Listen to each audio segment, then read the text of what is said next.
The village of Ravencrest lay shrouded in mist, as it had every autumn for centuries, the ancient stone buildings emerging like tombstones from the swirling grey. Candlelight flickered behind leaded windows, casting trembling shadows across narrow cobblestone streets. This far north in the Romanian mountains, night fell early and lingered long, especially as All Hallows' Eve approached. In the largest house on the village square, 18-year-old Ilara Vasilescu sat before her mirror, fingers tracing the strange crescent-shaped birthmark at the base of her throat. It was darker today, almost throbbing beneath her touch, as it always did on the eve of her birthday. The mark had adorned every woman in her maternal line for longer than family records could account for. A legacy etched in skin, passing unbroken from mother to daughter. Not much longer now. Her grandmother's voice came from the doorway, a weathered hand clutching a tarnished silver pendant. Ilara met her grandmother's eyes in the reflection. "I still don't understand why we must do this every year, Bunica." The old woman approached, her steps weighted with purpose. 700 years of tradition isn't something we simply discard, child.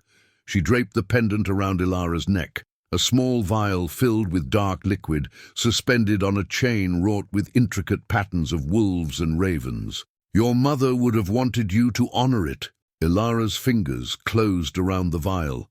Inside swirled what her grandmother insisted was wine, though its viscosity and opacity suggested otherwise. Every year on her birthday, since she'd turned 13, Ilara had been required to drink a single drop at midnight. The ritual seemed archaic, meaningless. Yet tonight, for the first time, her grandmother had brought the pendant early, with an urgency Ilara couldn't ignore. "Tonight is different," Ilara said. It wasn't a question. Bunica's gaze drifted to the window, where twilight had nearly surrendered to darkness. "Tonight, you turn 18. The age your mother was when she bore you. The age I was. The age every firstborn daughter in our line has been when the dreams begin." "What dreams?" Instead of answering, her grandmother pulled aside the collar of her high-necked dress, revealing an identical crescent mark. "Have you noticed it darkening? Warming?" Ilara nodded reluctantly. "It calls to him," Bunica whispered.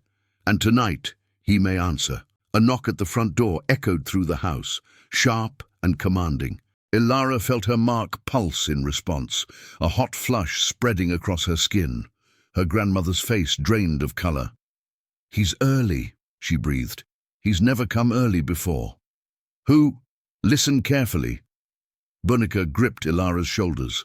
"Whatever happens, do not remove the pendant, do not let him see the mark, and most importantly, do not invite him in."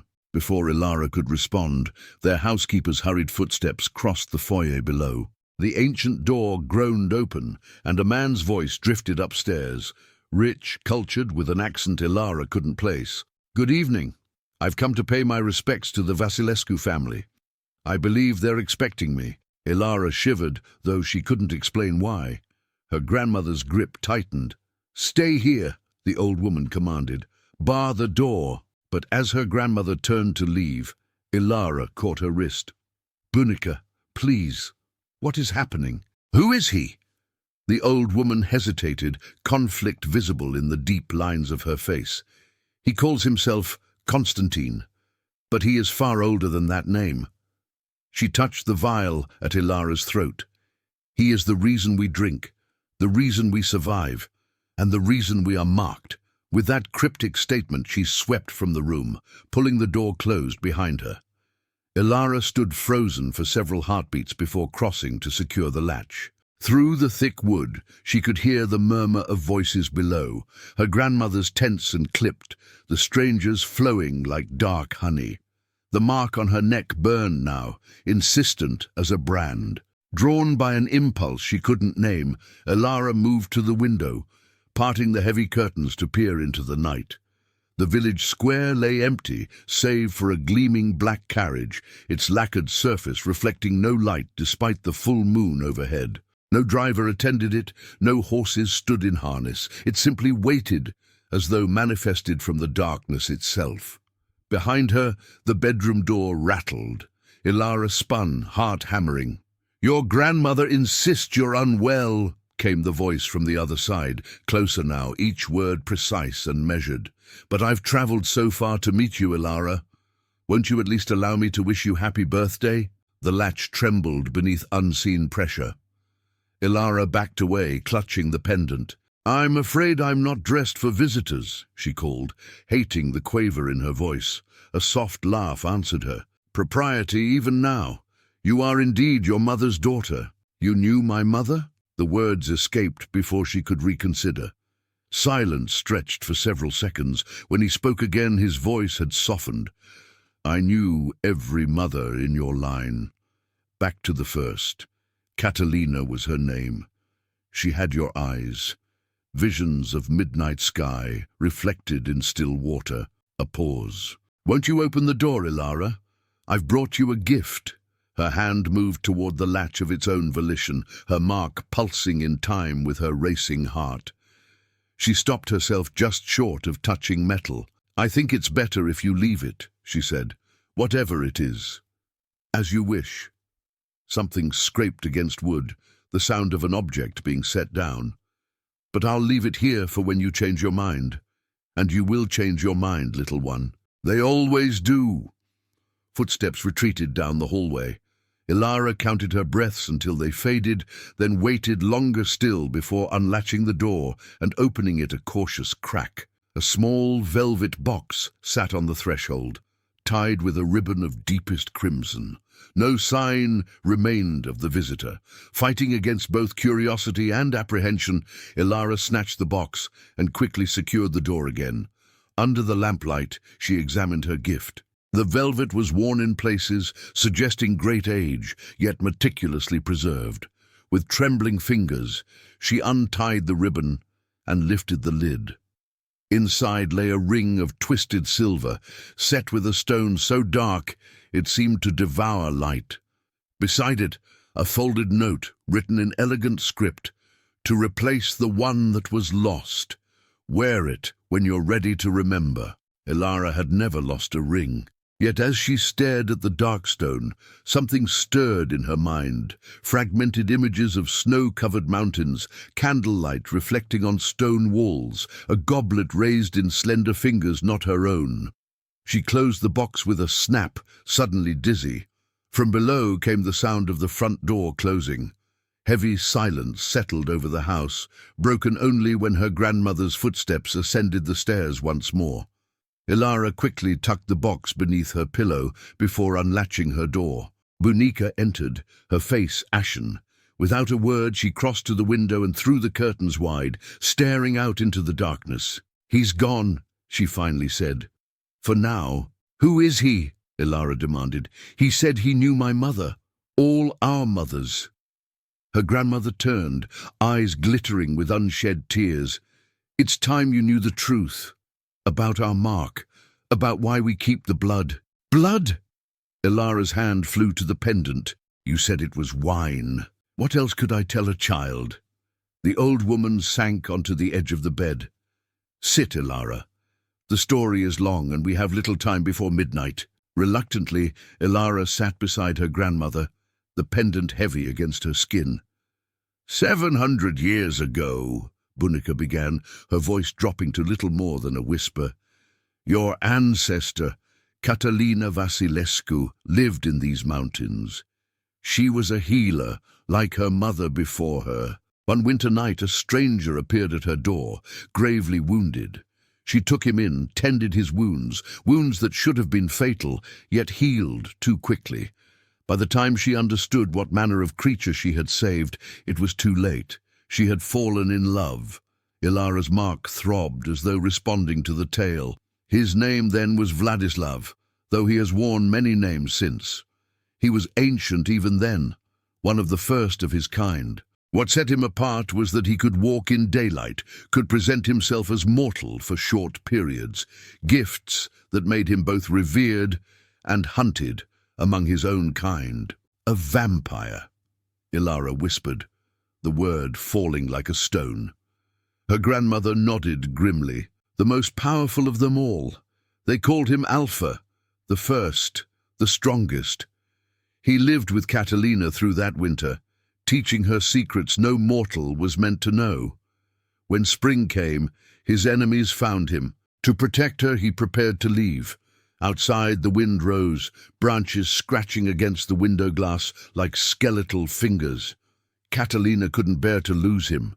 In desperation, she cut her throat, offering him her life's blood if only he would turn her, make her like him so they could remain together. Ilara gasped, her hand rising unconsciously to her mark.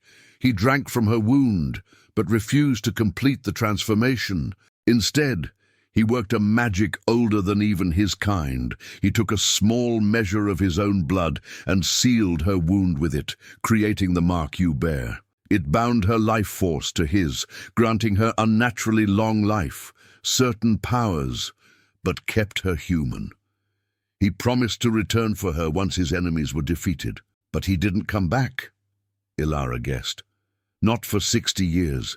By then, Catalina had married a mortal man to protect herself from suspicion as she aged far slower than those around her. She had borne a daughter who carried the same mark. When Vladislav finally returned, he found his lover aged but still beautiful, sustained by his blood. He offered to complete what he had begun decades earlier, to make her immortal truly. But Catalina refused. Why? Ilara leaned forward, enthralled despite herself, because she had discovered the price of his gift. The mark bound not only her to him, but every daughter of her line thereafter. Each bore his mark, each inherited certain hungers. She feared what full transformation might do to her descendants yet unborn. Bunica touched the pendant at Ilara's throat. This vial contains the last drops of his blood that Catalina preserved. Each generation, we take a single drop on our birthdays to maintain our extended lives, our youth, our protection from illness. Without it, the mark would consume us. Consume us how? The hunger would grow unbearable. You've felt it already, haven't you? The desire for rare meat, the way your teeth ache when you're angry, how you can sense the pulse in others' veins. Ilara flinched, remembering moments she'd attributed to peculiar whims, the raw lamb she'd craved last winter, the metallic taste in her mouth during arguments, the strange awareness of heartbeats in a crowded room. Every 100 years, her grandmother continued, he returns on the 18th birthday of the eldest daughter to offer his choice again, full transformation or continued half-life. For 7 centuries, every woman has chosen as Catalina did. And now it's my turn, Ilara whispered. Tonight. Yes, but something has changed. He has never come early before, never brought gifts. Bunica's gaze darted to the window. I fear his patience has finally worn thin. A church bell tolled in the distance, once, twice, continuing until 11 chimes had sounded, 1 hour until midnight. We must prepare you, her grandmother said, standing abruptly. The ritual must be completed before he returns. As Bunica bustled about gathering candles and chalk, Ilara slipped a hand beneath her pillow, fingers closing around the velvet box. The ring inside seemed to pulse with its own heartbeat, calling to her mark. Wear it when you're ready to remember, the note had said. Remember what? A flash of insight struck her, not her own memory, but something deeper carried in her blood. Catalina hadn't chosen to remain human out of fear for her descendants. She had discovered something about Constantine, Vladislav, something that made her reject him despite centuries of longing.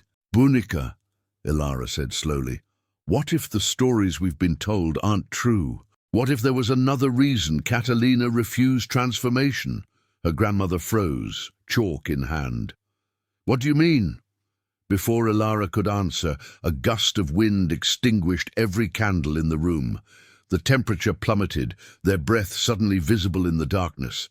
Outside, clouds raced across the moon's face, plunging the village into shadow. He's coming, Bunica whispered, fingers working at the chalk symbols faster. Oh, we're out of time. The pendant at Ilara's throat grew cold, then colder still, the blood inside crystallizing into a dark gem. her mark burned in counterpoint, a crescendo of pain that dragged a gasp from her lips.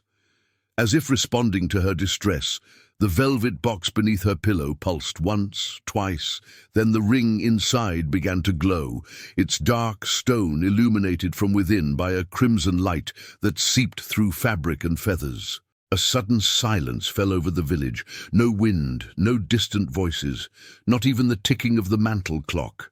Then, from directly beneath her window, a voice called up, the same rich tones she'd heard before, but stripped now of any pretense of humanity. "Ilara Vasilescu," it resonated, shivering the glass. "The hour approaches. Come down and greet me properly." Her grandmother clutched her arm, shaking her head frantically. But Ilara stood, drawn to the window by a compulsion stronger than fear. Peering down, she beheld him clearly for the first time. He stood perfectly still in the moonlight, dressed in elegant black that merged with the shadows around him. His face was sculpted perfection. High cheekbones, full lips, eyes that gleamed like polished obsidian. He might have been 30 or 300. Age had no meaning in those features. When he smiled up at her, she glimpsed the edge of fangs. "There you are," he said, his smile widening. "Look how you've grown." The image of Catalina. "What do you want from me?" Ilara called down, even as her grandmother tried to pull her away from the window. Only what was promised 7 centuries ago. He spread his hands, an oddly vulnerable gesture. "A chance to finish what we started, to free you from half-existence." The ring beneath her pillow pulsed brighter, its light now visible even through the fabric. Constantine's gaze snapped to it, his expression hardening. "I see you've found my gift. Don't you think it's time to try it on, to remember the truth?" The truth. Ilara looked from the glowing pillow to the vampire below, then to her grandmother's terrified face. Someone was lying. Perhaps everyone was. The mark on her neck throbbed in time with her quickening pulse, demanding resolution. In one fluid motion, she pulled the velvet box from its hiding place and opened it. The dark stone ring blazed with inner fire, casting strange shadows across the walls. Constantine watched from below, his expression unreadable. Her grandmother reached for her, a warning on her lips. But Ilara had spent 18 years in ignorance of her own heritage, her own nature. Whatever truth the ring held, she would face it. She slid the ancient silver band onto her finger. Memory crashed over her like a tidal wave, not her own memories, but Catalina's, preserved somehow in the enchanted metal. Centuries of secrets unfolded in her mind, revealing the true reason her ancestor had rejected transformation, the real purpose of the blood ritual, and the terrible price that came with Constantine's gift. As the memories settled like silt in still water, Ilara raised her eyes to meet the vampire's waiting gaze. His smile faltered at whatever he saw in her face. "You remember," he said, voice barely carrying to her window. "I remember everything," she answered, "including what you did to her, what you really are." As the last fragments of Catalina's memories settled within her mind, Ilara gripped the windowsill to steady herself. 7 centuries of hidden truths crystallized into terrible clarity. Constantine wasn't merely a vampire who had gifted her ancestress with extended life. He was something far more insidious. "You never loved her," Ilara said, her voice carrying on the unnaturally still night air. "She was an experiment." Constantine's handsome features remained composed, but something ancient and cold flickered in his eyes. "Love is a simple word for a complex arrangement. I offered her eternity. You offered her enslavement." Ilara's mark burned as she spoke the truth aloud. The blood bond wasn't protection. It was a tether, a way to harvest her power and the power of every daughter born to her line. Below, Constantine began to pace, his movements too fluid to be human. "Is that what the ring showed you? Interesting how objects can twist memories to suit their keepers." Her grandmother clutched Ilara's arm. "Child, step away from the window. The ring is his creation. It cannot be trusted." But Ilara shook her head, certainty flowing through her. No, Bunica, the ring wasn't his, it was hers, Catalina's wedding band. Not from her marriage to the mortal man, but from a ceremony much older. She twisted the silver band, feeling its weight. This ring was blessed by a woman who was neither human nor vampire, someone Constantine feared, someone who helped Catalina understand what he truly wanted from her. Constantine stopped pacing. For a fleeting moment, his perfect composure fractured, revealing something ancient and terrible beneath. The witch had no right to interfere. Mihaela, Ilara said, the name surfacing from Catalina's memories. She showed our ancestor what you really are, what you've been doing with our bloodline. Outside, the clouds parted, bathing the village square in moonlight. Constantine stood motionless now, his shadow stretching impossibly long across the cobblestones. Not the shadow of a man, but of something with too many limbs, too many angles. Every 100 years, Ilara continued, the words pouring from her as though Catalina herself spoke through her. You return to offer transformation. But that's not what you truly want. You need us to remain human, to bear daughters, to continue the bloodline. Because with each generation, the power in our blood grows stronger. Her grandmother's grip tightened painfully. Ilara, stop. You don't understand what you're provoking. I understand perfectly. Ilara raised her ringed hand. He's been feeding on us, not just our blood, but our essence. The mark isn't a gift, it's a channel. Every time we take a drop from the vial, we strengthen the bond, allowing him to draw more power from us, no matter where in the world he is. Constantine smiled then, an expression devoid of warmth. Very good, little one. So much quicker than your mother was. But knowing doesn't change your circumstances. The bond exists, the mark remains, and midnight approaches. As if summoned by his words, the church bell began to toll the hour. Ilara felt each strike reverberate through her body, amplified by the mark at her throat. The pendant grew colder still, the crystallized blood inside seeming to pulse with its own heartbeat. The ritual must be completed, her grandmother whispered, tugging her toward the center of the room, where chalk symbols now formed an intricate pattern on the wooden floor. It's the only way to maintain the balance, to keep him from taking everything. Constantine spread his arms wide. Listen to your elder Ilara. Complete the ritual, take the drop, maintain the, what did she call it? The balance. He laughed, a sound like breaking glass. There is no balance. There is only postponement of the inevitable. A sudden clarity washed over Ilara. That's why you came early tonight, why you're breaking the 100-year cycle. Something's changed. The vampire's eyes narrowed slightly, the barest tell, but enough to confirm her suspicion. You're weakening, she continued, revelation building upon revelation. The bond works both ways. You need my blood more than I need yours. Her grandmother inhaled sharply. Ilara, don't. But it was too late.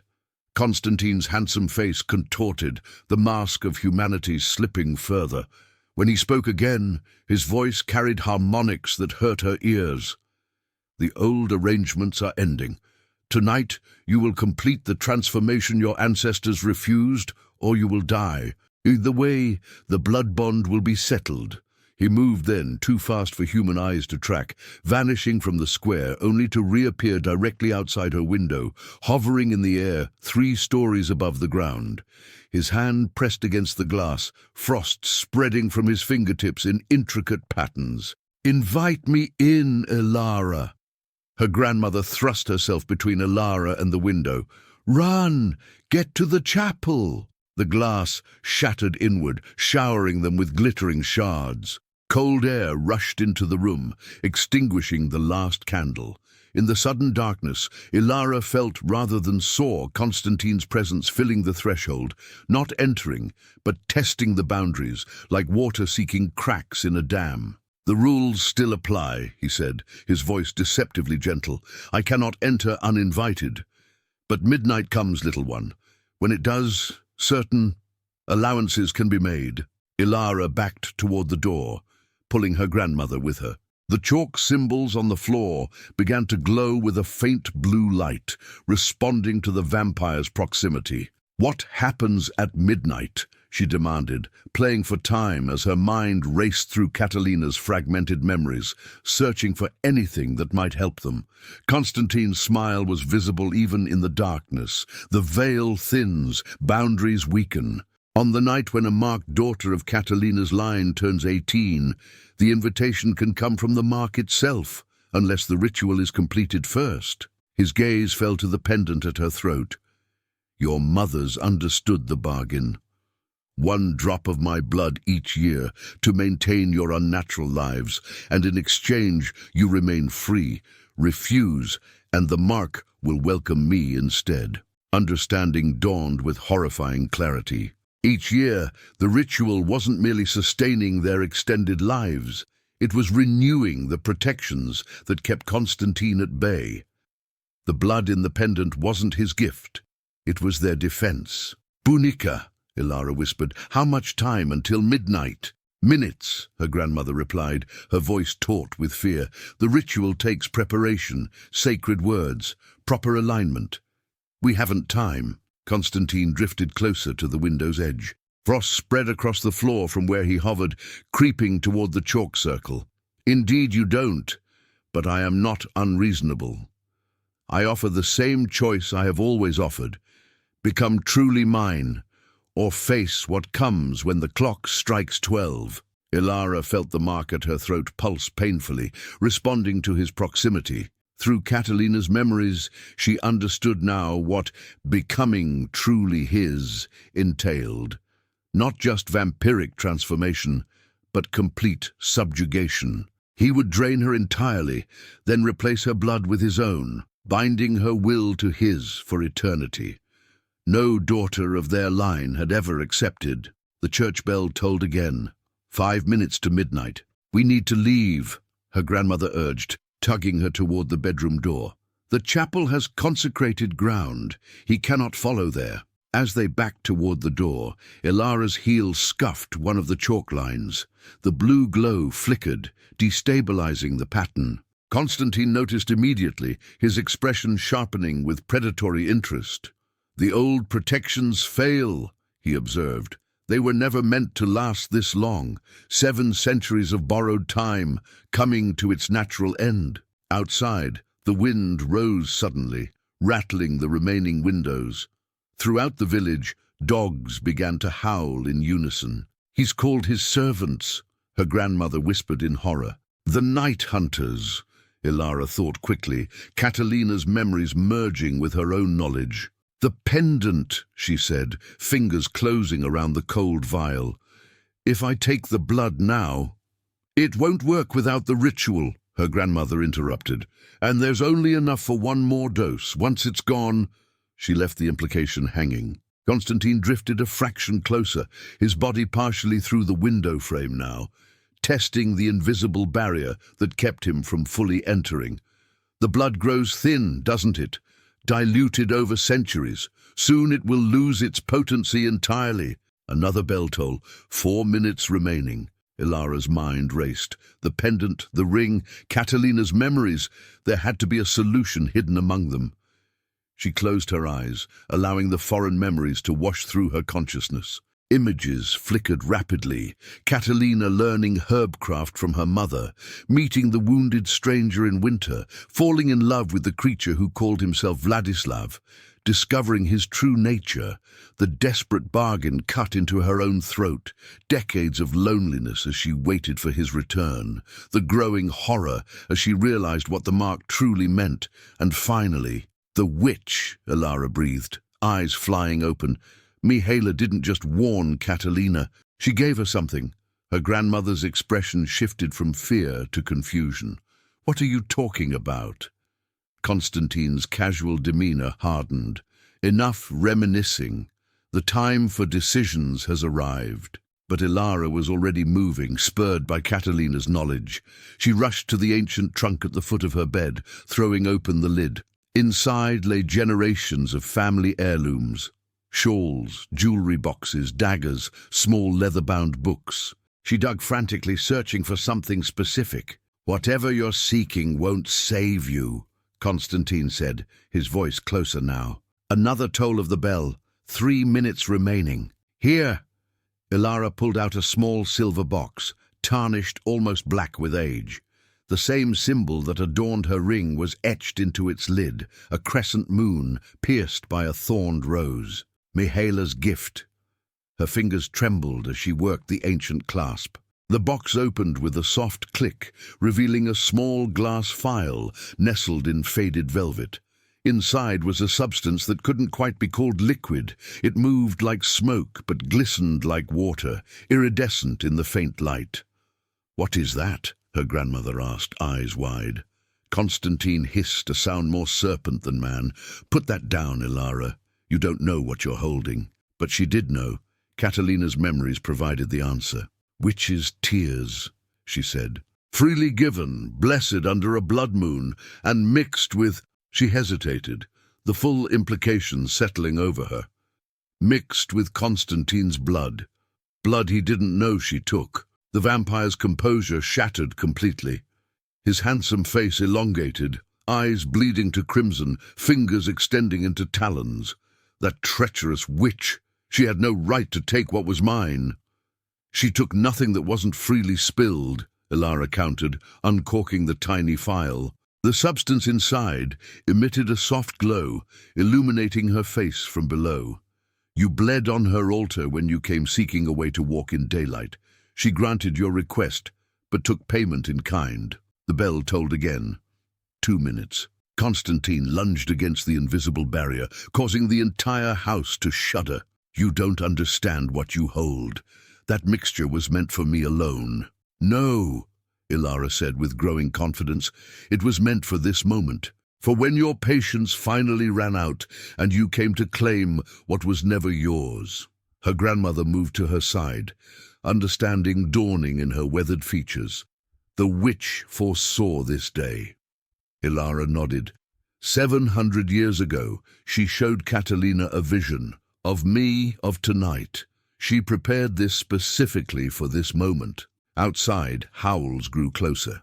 Shadows moved between houses, elongated figures loping on all fours toward the Vasilescu home. The night hunters had arrived, thralls under Constantine's control, neither fully human nor vampire, but bound to his will. 1 minute to midnight. "What does it do?" her grandmother asked, eyeing the glowing phial. Before Ilara could answer, Constantine spoke, his voice vibrating with fury and something else. "Fear. It severs bonds," he said. "All bonds, including those that keep me alive." Understanding clicked into place. "You're not just feeding on our bloodline," Ilara realized. "You need us to survive. The mark doesn't just let you take our power, it's sustaining your existence." The vampire's rage contorted his features further, revealing the monster beneath the beautiful facade. "I am Alpha, the first of the first. I walked this earth when your ancestors cowered in caves. I will not be undone by a child and a witch's trickery." The final toll of the bell began to sound. Midnight had arrived. Ilara felt her birthmark flare with searing pain. The pendant at her throat shattered, crystallized blood crumbling to dust. Constantine smiled in triumph as the invisible barrier between them visibly thinned, rippling like heat over summer roads. "The invitation comes," he whispered. "The mark calls to its maker." Ilara uncorked the phial fully, the iridescent substance swirling more actively now, responding to the proximity of Constantine's power. She understood what she needed to do, not from Catalina's memories, but from her own instinct. "Bonica, run to the chapel, alert the village." Her grandmother hesitated. "I won't leave you." "You must," Ilara insisted, pressing the ring into her grandmother's palm. "Keep this safe. If I fail, it will guide whoever comes next." With a last, anguished look, her grandmother slipped through the bedroom door, her footsteps quick on the stairs. Outside, the night hunters howled in response, converging on the house. Constantine watched the exchange with amused confidence. How touching, but futile. "Even if she reaches the chapel, my servants will have the village before dawn." The final bell toll faded. The barrier dissolved completely. Constantine stepped into the room, his tall figure seeming to absorb what little light remained. Power radiated from him in palpable waves, pressing against Ilara's skin. Her mark responded, burning with such intensity she gasped in pain. "At last," he breathed, advancing toward her. "After 700 years of patience, the strongest daughter returns to me. Your blood sings with power, Ilara, more than any before you." Ilara backed away until she stood in the center of the disrupted chalk circle. Its faint blue glow had all but faded. "You never wanted daughters," she said, fighting to keep her voice steady.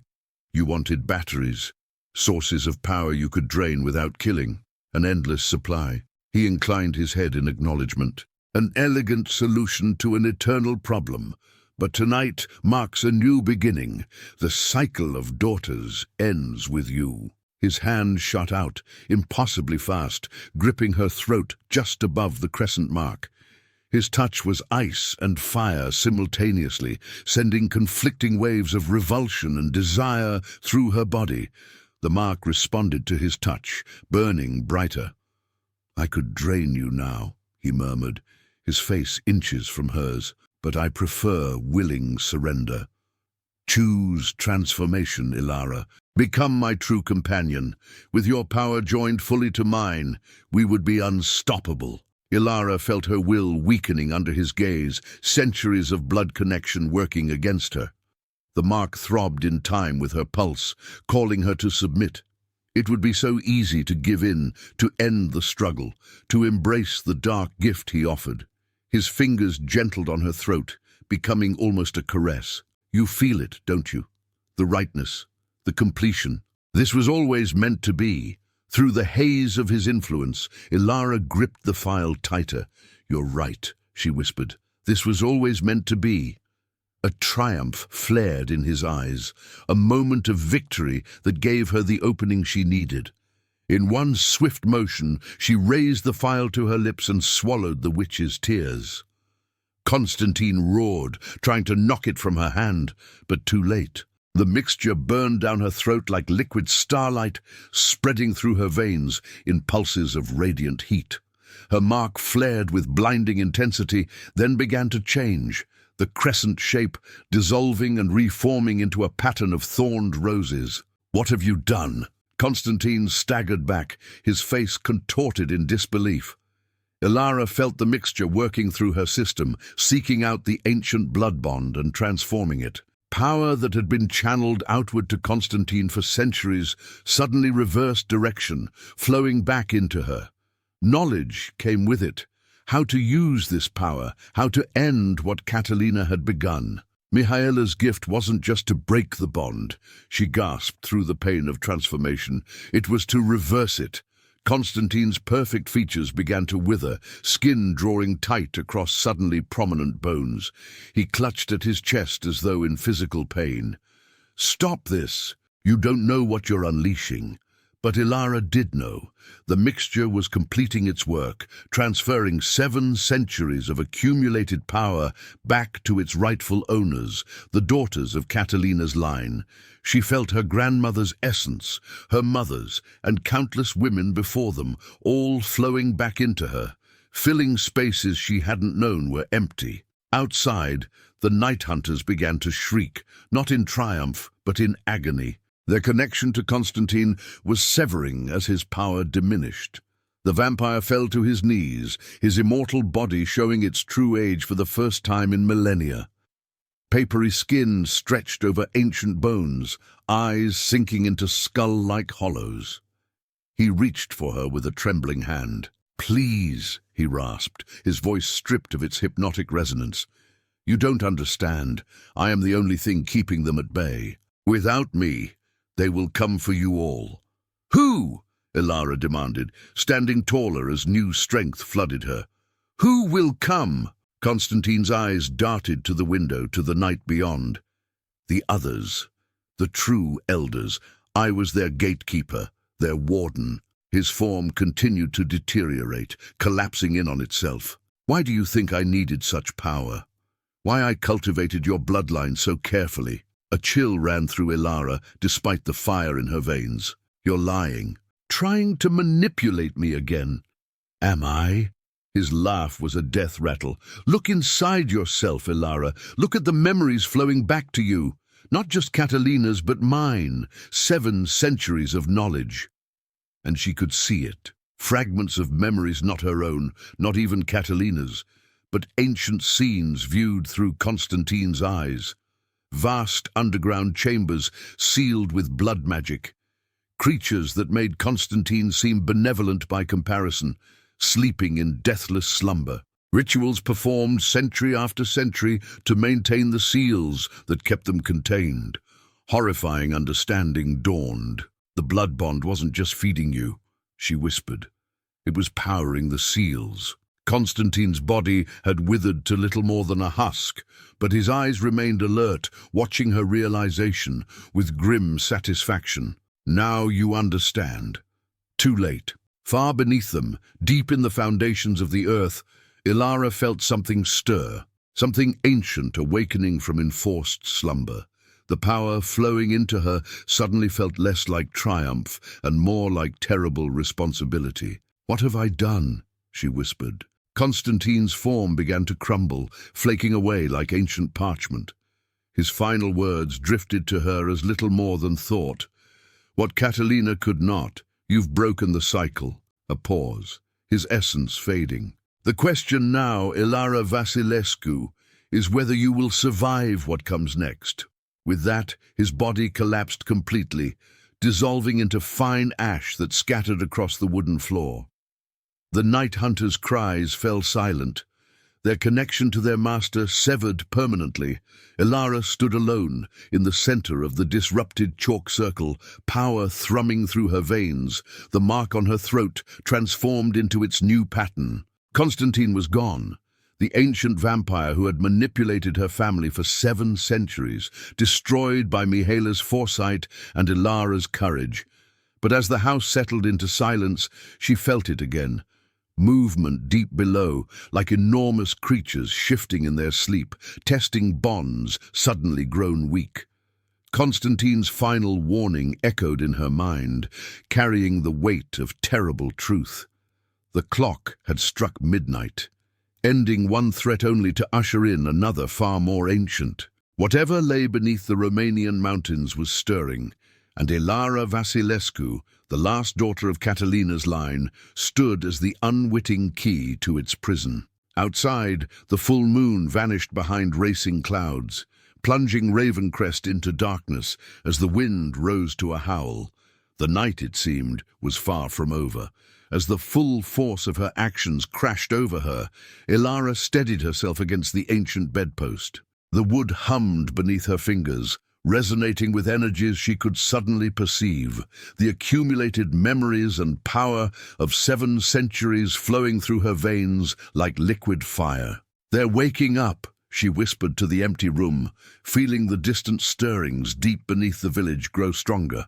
Whatever slumbered below had sensed the dissolution of Constantine's power and was responding, testing boundaries long maintained by blood magic. A sound from the doorway made her turn. Her grandmother stood there, clutching the doorframe, her face ashen. "You survived," she breathed, relief washing over her features before her gaze fell on Constantine's ashes scattered across the floor. "You actually did it." "He's gone," Ilara confirmed, moving toward her grandmother on unsteady legs. Her body felt simultaneously too heavy and too light, still adjusting to its transformed state. "But there's more. Something he didn't tell us. Something worse." Before she could explain, the floor beneath them trembled. A low vibration passed through the house, rattling windows and sending dust cascading from old beams. From the village below came scattered cries of alarm. "Earthquake?" her grandmother suggested, though her expression betrayed her doubt. Ilara shook her head, touching the transformed mark at her throat. "Not natural."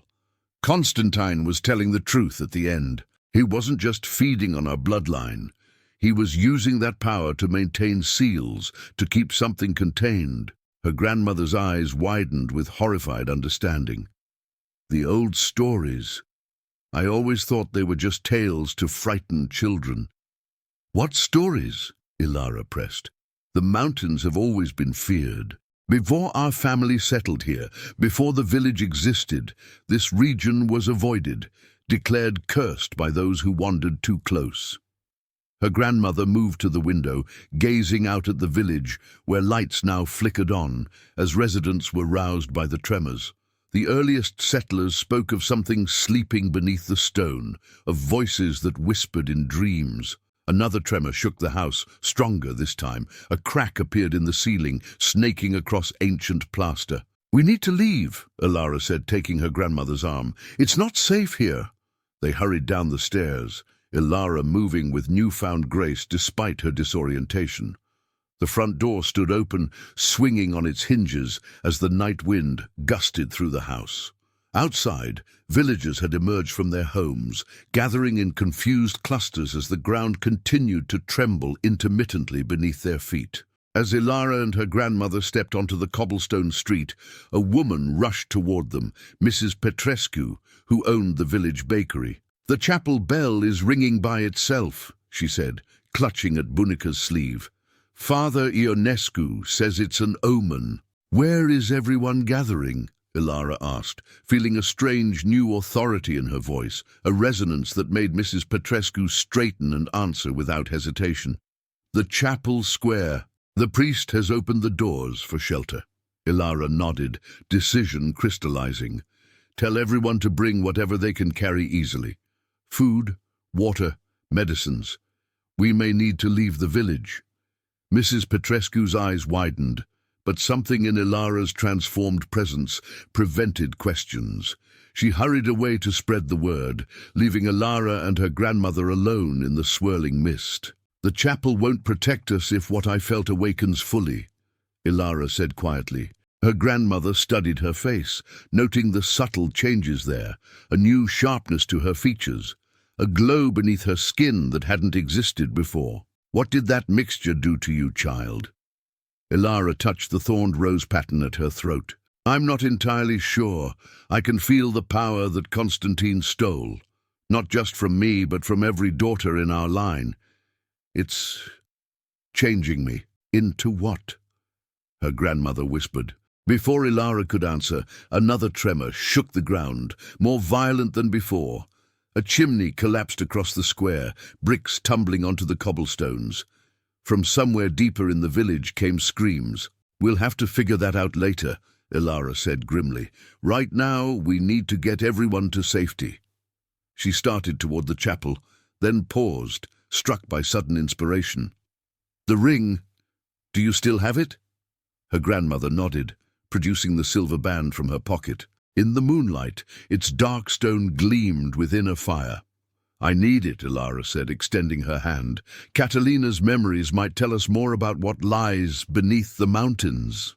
As her fingers closed around the ring once more, images flooded her consciousness, but different now, clearer and more ordered. No longer fragmented glimpses, but complete scenes playing out in her mind.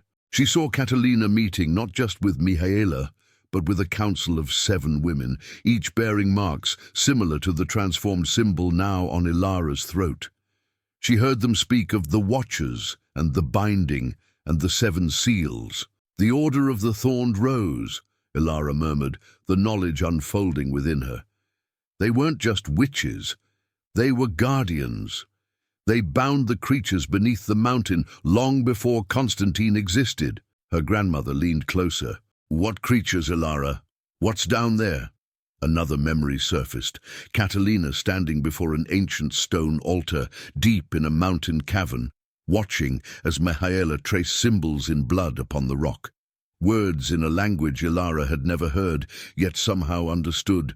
"The old ones sleep, but never die. Their dreams shape our world from below. 7 seals to bind them, 7 bloodlines to watch, until the time of awakening." The memory shattered as the ground gave a violent lurch.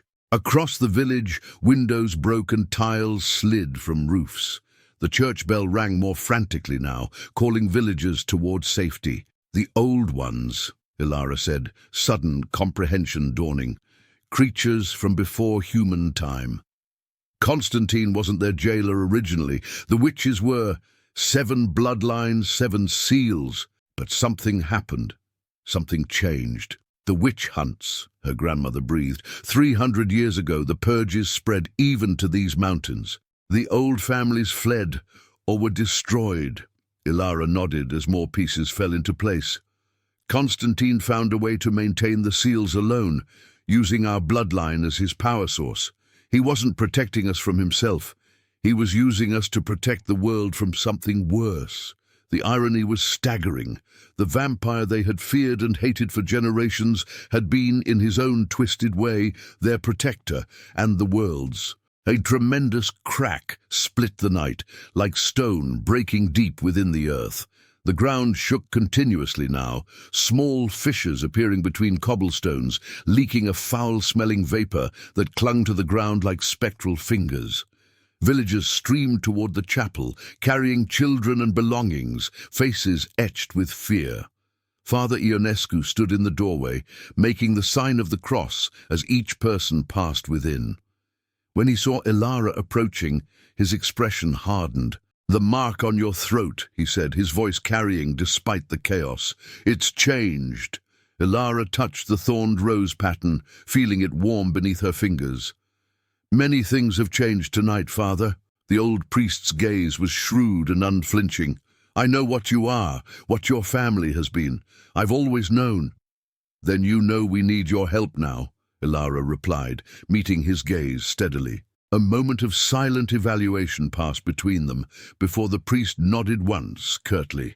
"The chapel has a crypt below, older than the building itself.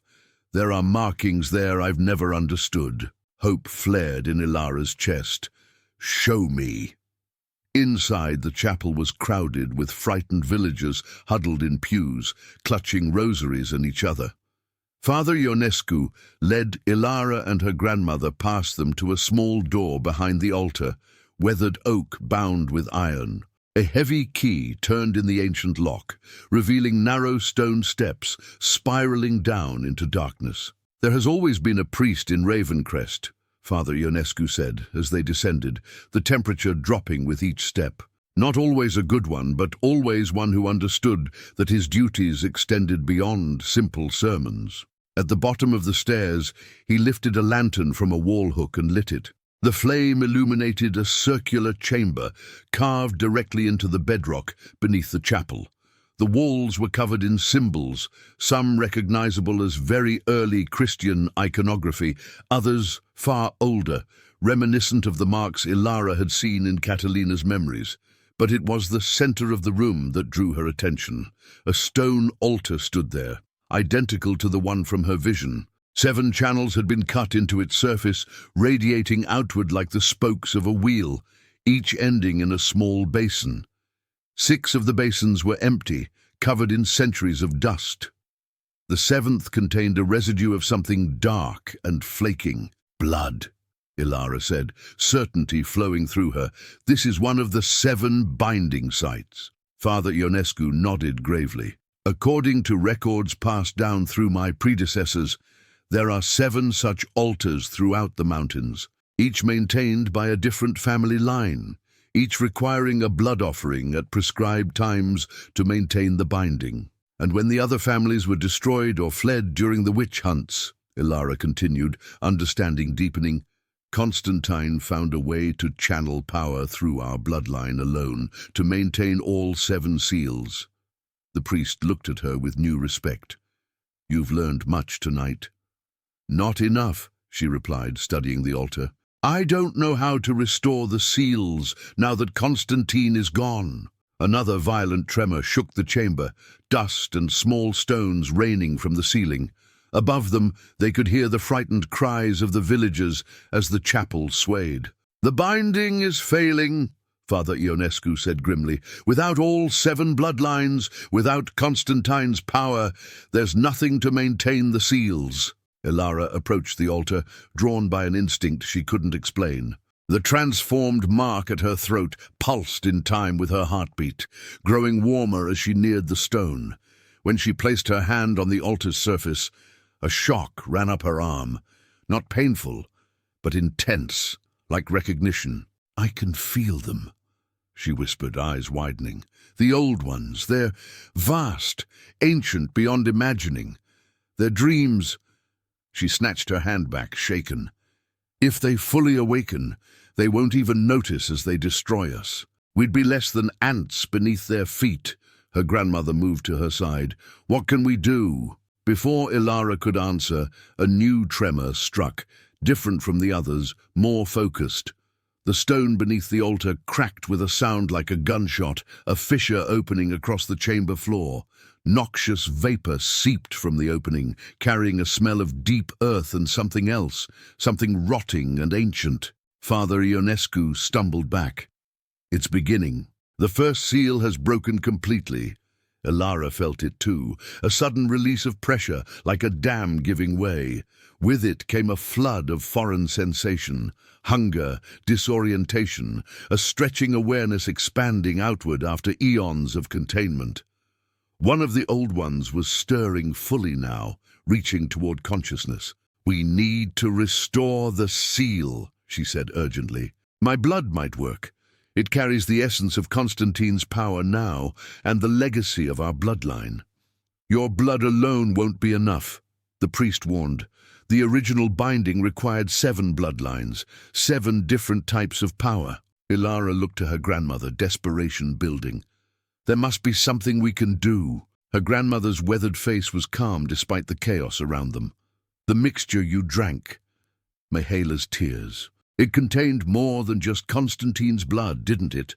Ilara nodded slowly, revelation dawning. "It had essence from all 7 original bloodlines. Mihaela preserved it, knowing this day might come." "Then you carry all 7 powers now," her grandmother said, hope kindling in her eyes. Another crack split the chamber floor, widening the fissure. Through it, they could see not earth and stone, but a pulsing darkness that seemed to absorb the lantern light. Something moved within that darkness, something enormous shifting in the depths. Ilara stepped forward, certainty replacing fear. "I need a blade."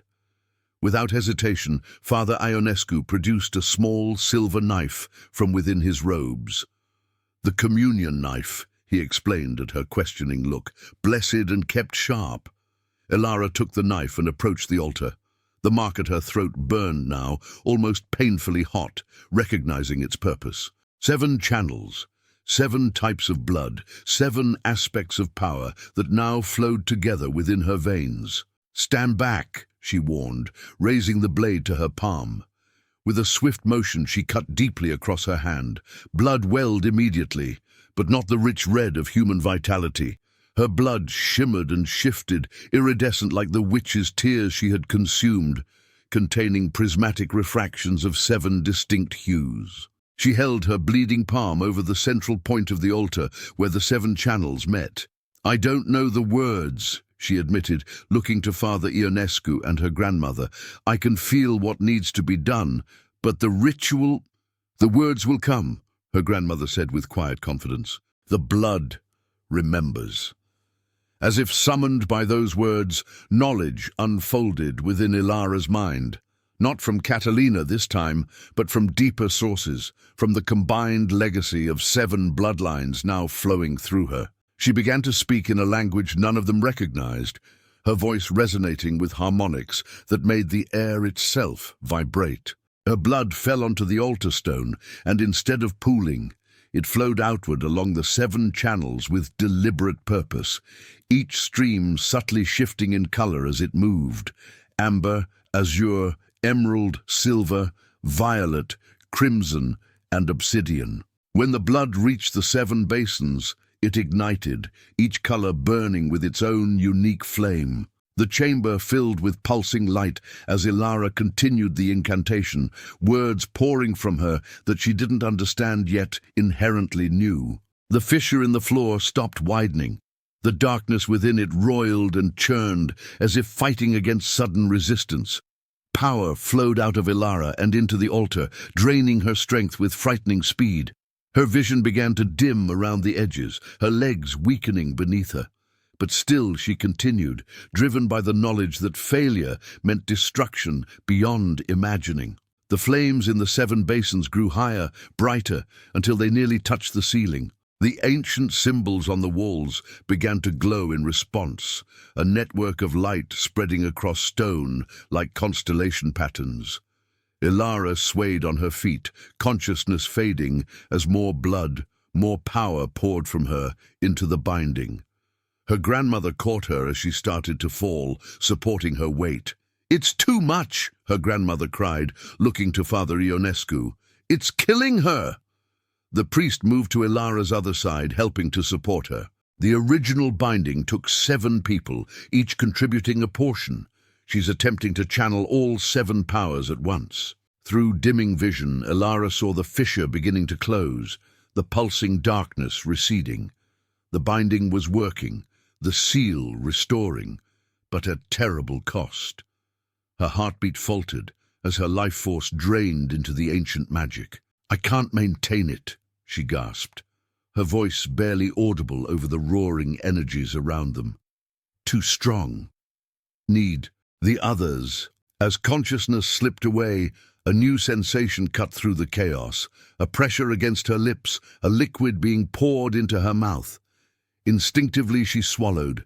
Heat spread from her throat to her limbs, a momentary revival of strength. Her vision cleared enough to see her grandmother holding a small earthenware bottle. "Mihaela left more than one gift," the old woman said fiercely. This was to be used only in direst need. The potion brought Ilara precious seconds of renewed strength, but she could feel it was merely a temporary reprieve. The binding ritual required more than she alone could give. Just as despair threatened to overwhelm her, the chamber door burst open. Framed in the doorway stood Mrs. Petrescu from the bakery, her normally ruddy face pale with determination. Behind her crowded other villagers, the blacksmith, the schoolteacher, the midwife, dozens more. "We heard you calling," Mrs. Petrescu said, her voice steady despite the supernatural chaos surrounding them. "In our minds, in our dreams, we came to help." Ilara hadn't consciously called anyone, but perhaps the power working through her had reached out on its own, seeking what it needed. The villagers filed into the chamber, forming a circle around the altar. As each one approached, Ilara saw with dawning wonder that they were not random volunteers. Each person bore a faint mark somewhere on their skin, different from hers, barely visible but undeniably present. Old bloodlines diluted through centuries, but not completely lost. "Descendants," she whispered, understanding flowing through her. "You all carry traces of the 7 original families." Mrs. Petrescu nodded solemnly. "Our ancestors fled during the hunts, changed their names, hid their gifts. But they returned to Ravencrest eventually, drawn back to their duty, even if they no longer understood what it was." The blacksmith stepped forward, rolling up his sleeve to reveal a faded mark like a hammer struck by lightning. "Tell us what to do." New hope surged through Ilara. With trembling fingers, she passed the silver knife to him. "Your blood, freely given, just a drop, into the basin that calls to you." One by one, the villagers approached. 7 in total, each bearing a diluted version of one of the original marks. Each cut their palm and allowed blood to fall into one of the basins, guided by instinct and ancient legacy. As they did, the corresponding flame steadied, burning more cleanly, the drain on Ilara's life force easing proportionally. The fissure in the floor sealed completely, the tremors stilled. The overwhelming pressure of an ancient consciousness pushing toward awakening receded, returning to dormant slumber. Ilara sagged in relief, supported by her grandmother and Father Ionescu. The ritual had worked. The first seal was restored. But even as the immediate danger passed, she knew their challenge had only begun. The priest had mentioned 7 altars throughout the mountains, 7 seals that needed restoration. And beneath them all, 6 more old ones still stirred, their ancient bonds weakening without Constantine's power to maintain them. "This is just the beginning," she said, her voice hoarse from the ritual. "We've bought time, nothing more." Mrs. Petrescu stepped forward, determination etched on her features. Then we'll use that time. If our ancestors were guardians, then so are we. Murmurs of agreement spread through the gathered villagers. Centuries of forgotten purpose awakened in their blood, called forth by crisis and Ilara's unwitting summons. Father Ionescu helped Ilara to a stone bench against the wall. You need rest before we can attempt the other seals. The binding has taken much from you. We may not have time for rest, she replied, glancing toward the ceiling as if she could see through stone and earth to the mountains beyond. I can feel the other seals failing one by one. And there's something else. She frowned, a new awareness pressing at the edges of her consciousness. We're not alone in this fight. What do you mean? Her grandmother asked. Ilara's gaze turned distant, focusing on something only she could perceive. Constantine wasn't the only ancient power with interest in what sleeps beneath these mountains. I can feel others watching, waiting. A chill ran through her despite the chamber's warmth. Some want the old ones to wake, and they're coming. As if in confirmation of her words, a distant howl echoed from above. Not the voice of wind or wolf, but something that walked between those forms. The villagers looked up in alarm, hands instinctively forming protective gestures. Night hunters, Ilara whispered, remembering the elongated shadows she had glimpsed earlier. But not Constantine's. Someone else controls them now. The howl came again, closer this time, answered by others from different directions. Whatever approached was surrounding the village, cutting off escape routes. Ilara struggled to her feet, drawing on reserves of strength she hadn't known she possessed. The mark at her throat pulsed with renewed energy, responding to the approaching threat. "We need to secure the chapel," she said, her voice finding new strength. "And prepare to defend it. The other seals must wait until we deal with our more immediate problem." As the villagers hurried back upstairs to fortify the chapel doors and windows, Ilara lingered in the ancient chamber, her gaze drawn to the restored altar. The 7 flames still burned in their basins, smaller now but steady, 7 aspects of power working in harmony to maintain the binding. Her grandmother remained at her side, watching her with a mixture of pride and concern. "You've changed, Ilara, more than just the mark." "I know," she replied softly, examining her hands.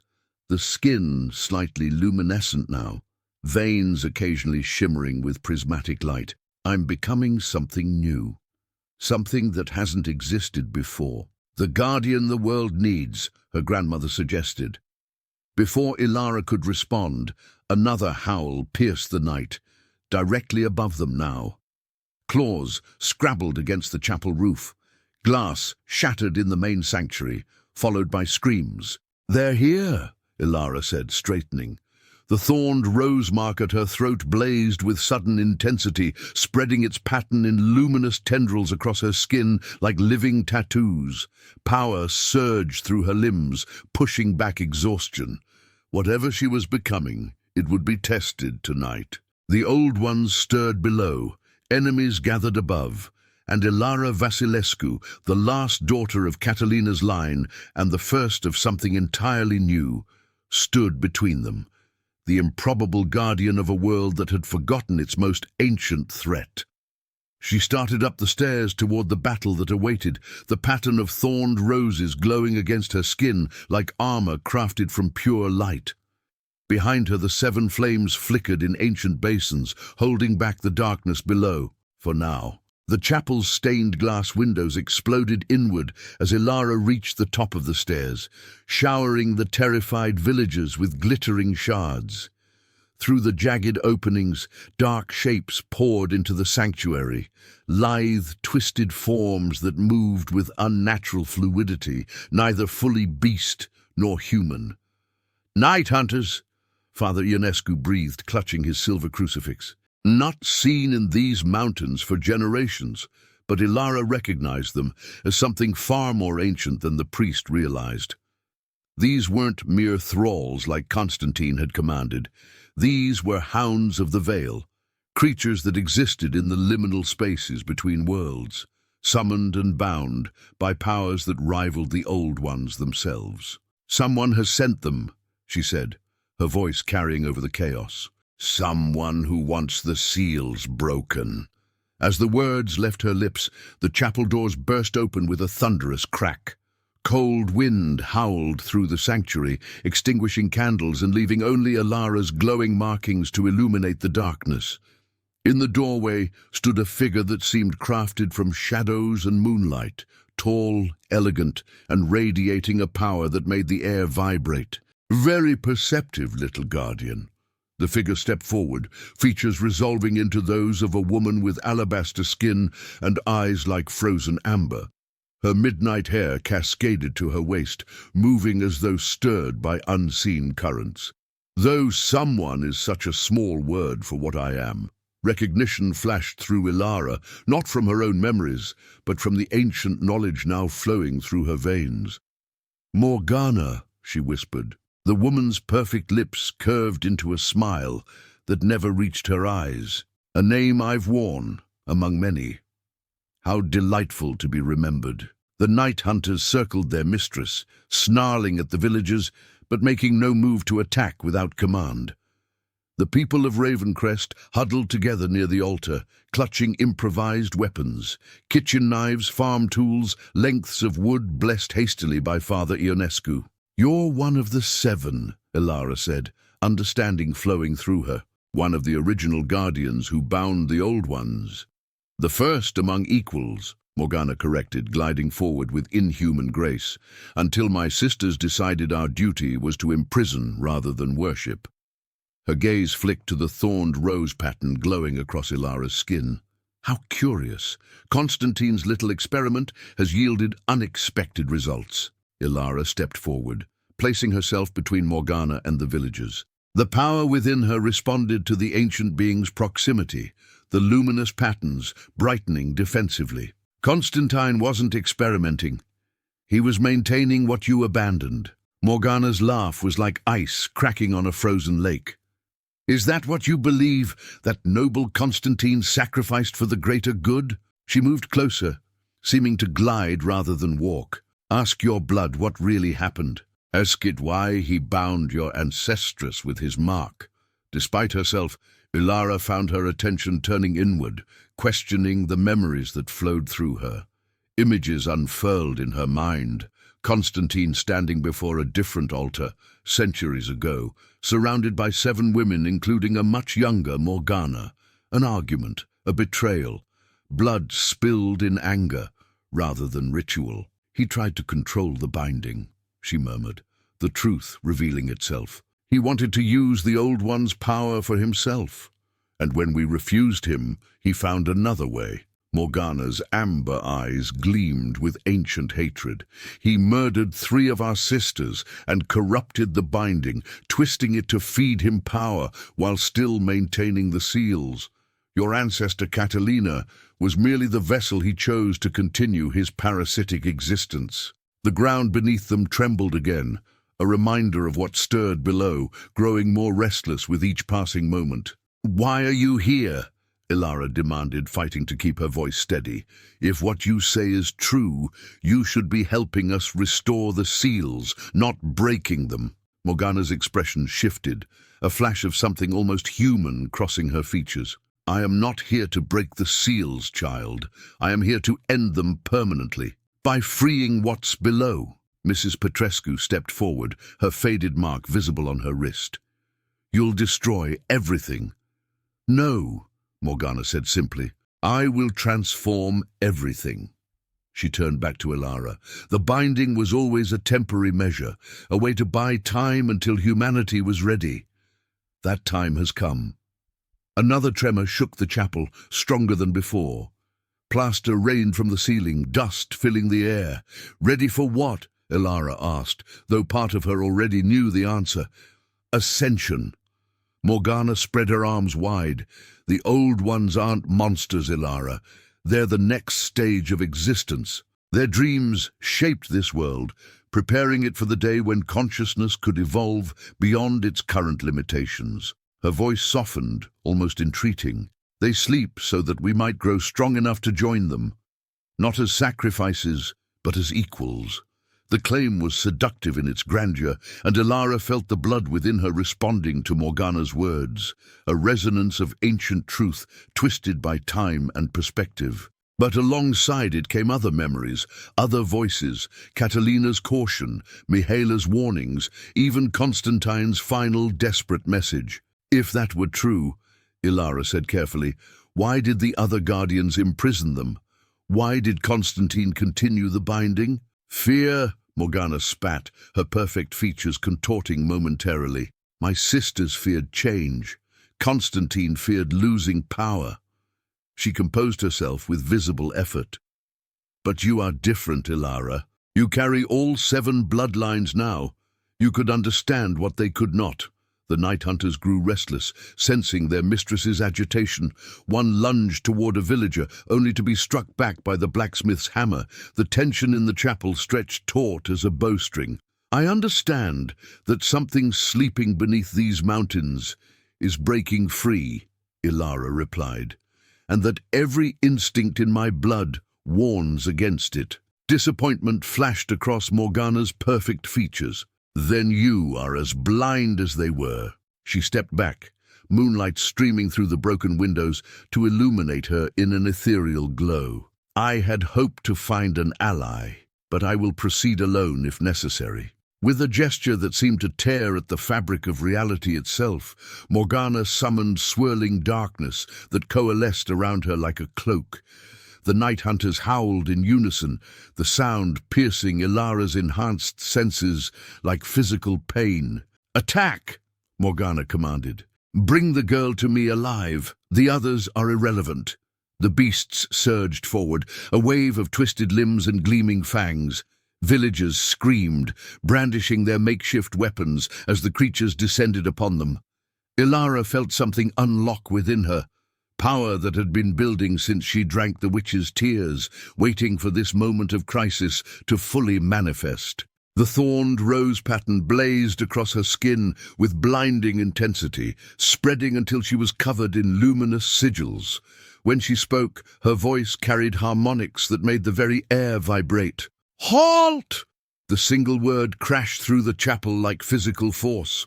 The night hunters froze mid-attack, whimpering as though struck. Morgana's eyes widened in genuine surprise.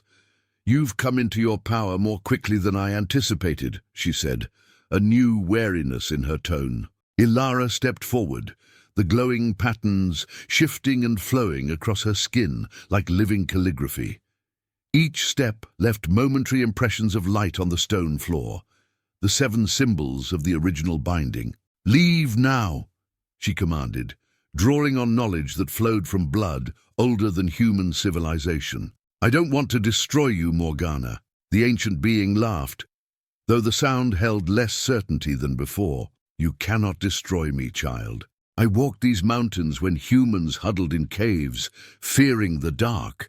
Yet you fear what sleeps beneath us," Ilara countered, the words coming from some deeper place than conscious thought. "Not because it would destroy everything, but because it would judge you for your betrayal." Morgana's perfect composure fractured. "You know nothing."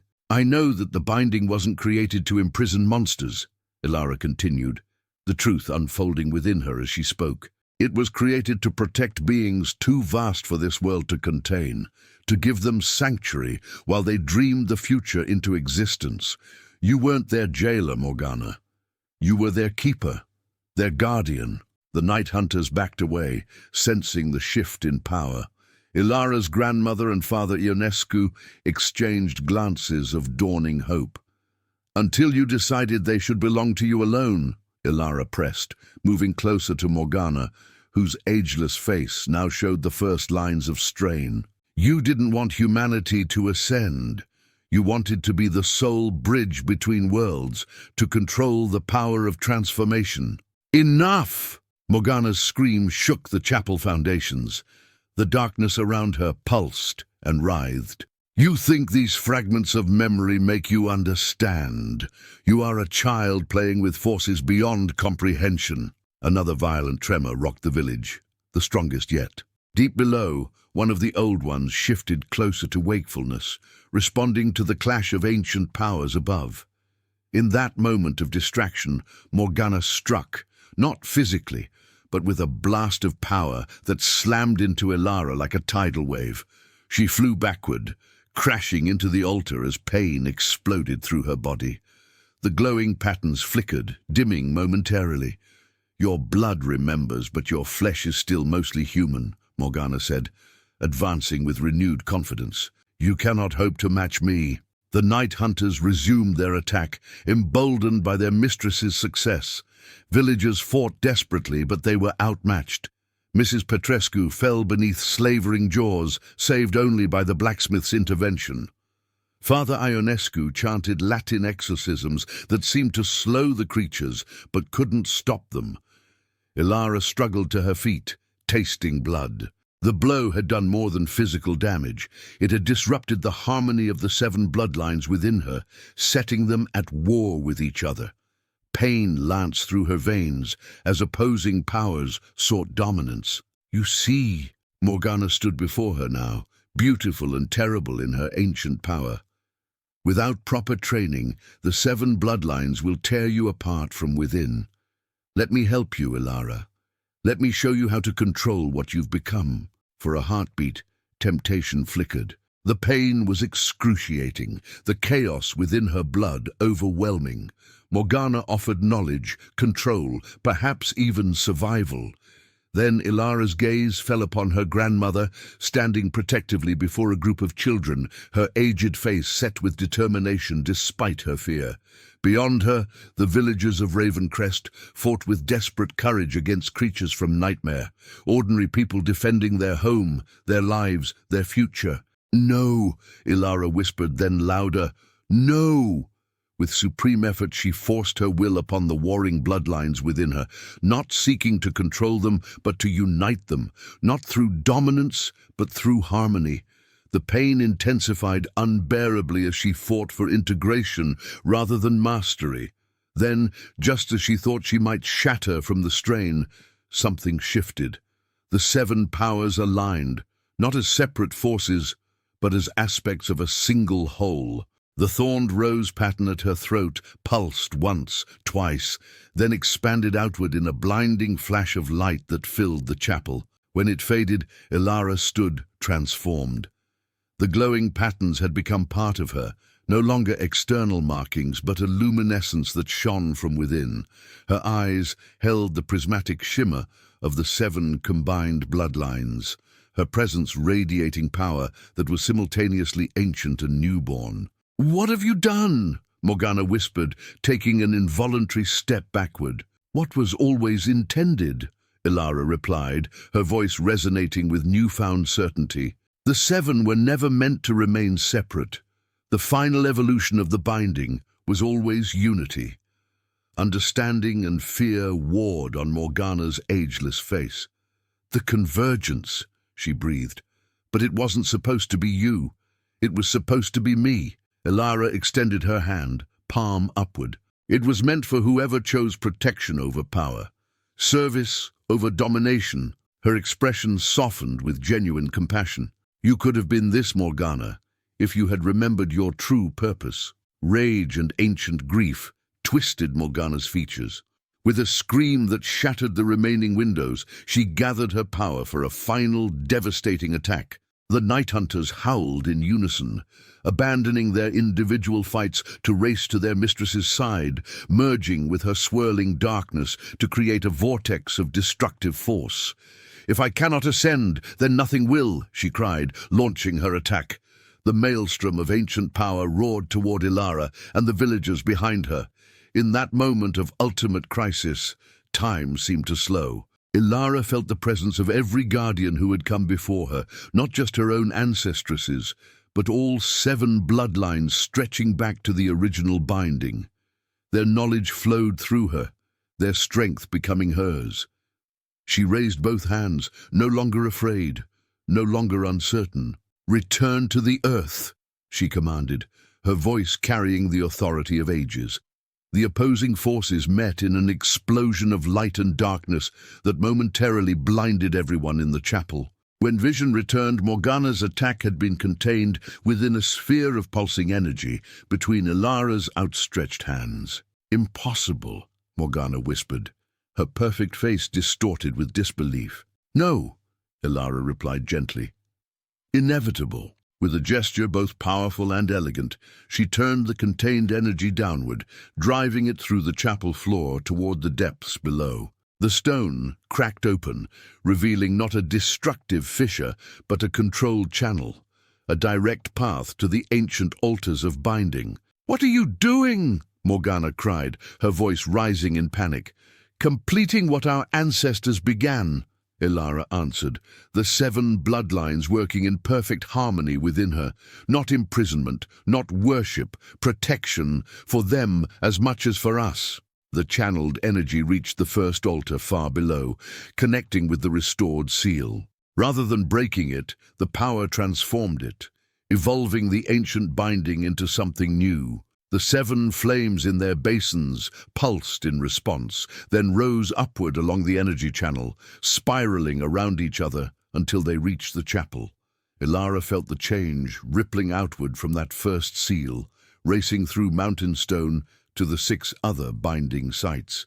Each responded in turn, ancient magic awakening to its true purpose after centuries of distortion. "No!" Morgana lunged forward in desperate fury, but found herself held immobile by the transformative power flowing through the chamber.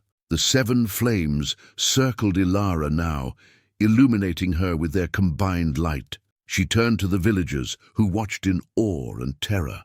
"I need the 7, she said simply. Understanding immediately, Mrs. Petrescu stepped forward despite her injuries.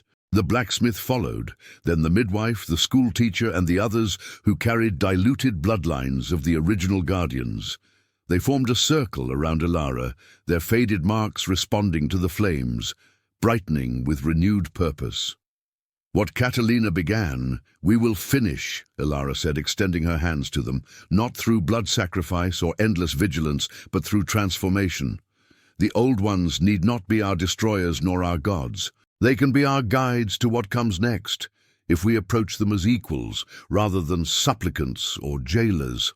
As the 7 villagers took her hands, completing the circle, the final transformation began. Energy flowed between them, the flames merging into a single column of light that shot upward through the chapel roof, then downward through layers of mountain stone to where the old ones stirred in their ancient sleep. Far below, the beings that had slumbered for eons felt the change, not the breaking of their prison, but the opening of a door. Their vast consciousness, which had shaped human dreams since the dawn of time, recognized the invitation within the transformed binding. Communion, not control. Partnership, not worship.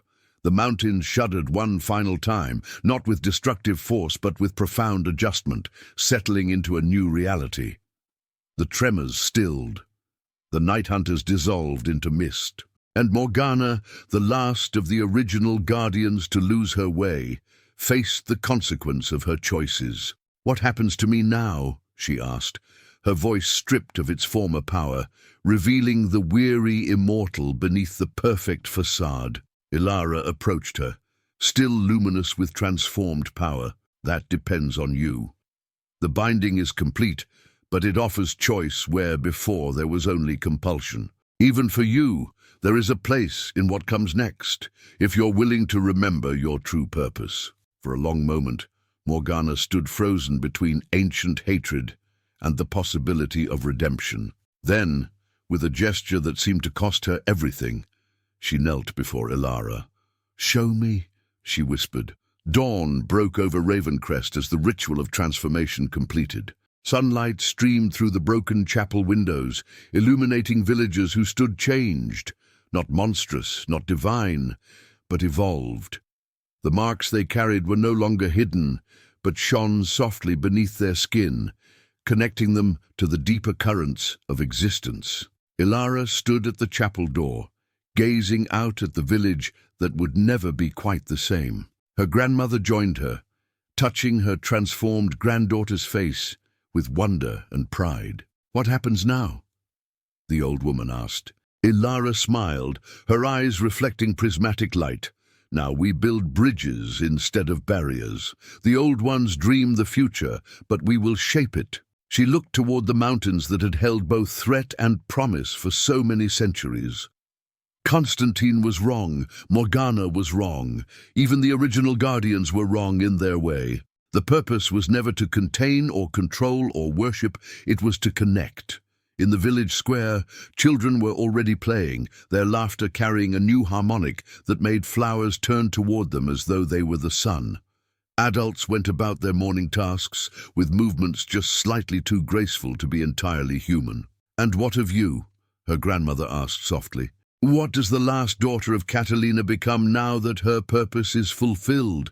Ilara touched the thorned rose mark at her throat, no longer a brand of servitude or a channel for stolen power, but a symbol of transformation, freely chosen. "Not the last," she corrected gently. "The first, the beginning of something new." As she spoke, she felt them stirring beneath the mountains. Vast intelligences slowly rising toward a consciousness that would soon touch the surface world. Not as destroyers or gods, but as elder siblings, returning to find their younger kindred finally grown into their inheritance. The binding had become a bridge, the prison had become a threshold. And Ilara Vasilescu, born on the night when veils grew thin between worlds, stood ready to welcome what came next. Neither guardian nor supplicant, but guide to a humanity poised on the edge of its next evolution. The centuries-long vigil had ended. The true awakening had begun.